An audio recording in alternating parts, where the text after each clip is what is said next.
This house is still under construction, but I've decided to stop waiting for the perfect home before I start enjoying it. So I'm taking along as I slowly turn this house into a home I've always dreamed of. And this is where our journey begins.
There was a time in my life when I thought I needed everything to be perfect before I could start enjoying where I was, start enjoying life, start enjoying my home, my family, and everything. But life doesn't always happen that way.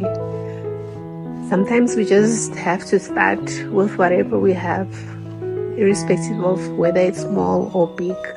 You just start. So today, I'm simply taking care of my home, making lunch, pick up a few things, and adding small touches that makes my space feel like mine and homey.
It may not look like much to some people, but every little change means a lot to me. And I'm learning to appreciate the journey, not just the finished results. I'm excited to see what this home is going to be one day. And I'd love you to be part of it. And this is only the beginning. And thank you for spending my simple day with me. See you on the next one.